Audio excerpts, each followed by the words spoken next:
मंत्री पद न मिलवा एनसीपी रे विद्रोह।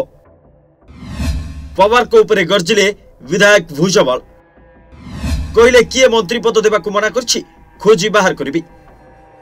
महाराष्ट्र में महायुति सरकार गठन पर किछि दिन तले कैबिनेट विस्तार होइछि। बहु चर्चा आलोचना पर भाग भी छिड़िथिला। बीजेपी, शिवसेना एवं एनसीपी मंत्री माने शपथ नहीं। आ नागपुर रे शपथ ग्रहण समारोह आयोजित होइतिला। जातीय गणमाध्यम रिपोर्ट अनुसार ए मंत्री परिषदर कार्यकाल मात्र 2.5 वर्ष हेबो। एहा परि पुणी थरे 3 दल मध्य मंत्रिमंडल भागबंटा होई पारे। किंतु एहा पूर्व मंत्री पद न मिलवाकु नै अजित पवार को एनसीपी रे फाट सृष्टि होइछि।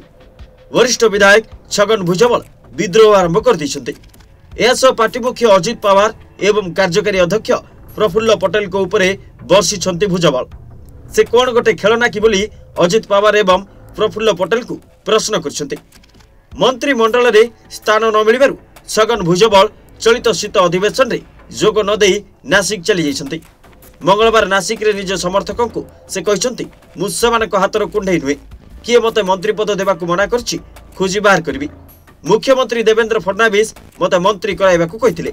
अजित पवार एवं प्रफुल्ल पटेल एने मो सह आलोचना करिवे कहिथिले, किंतु सेमाने मो सह ए संपर्क रे आलोचना कले नाही। आगामी भविष्यत लागि चिंता करिबाकू पड़िबो।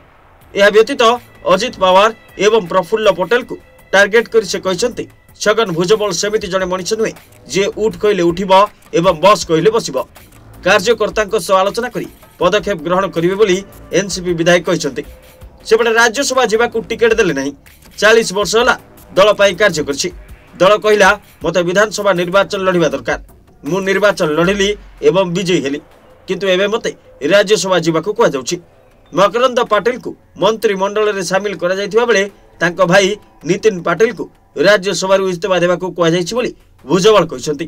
तेबे दलर एई ऑफर प्रत्याख्यान करथिबा स्पष्ट करछन्ति भुजबल। Report deadline Odisha.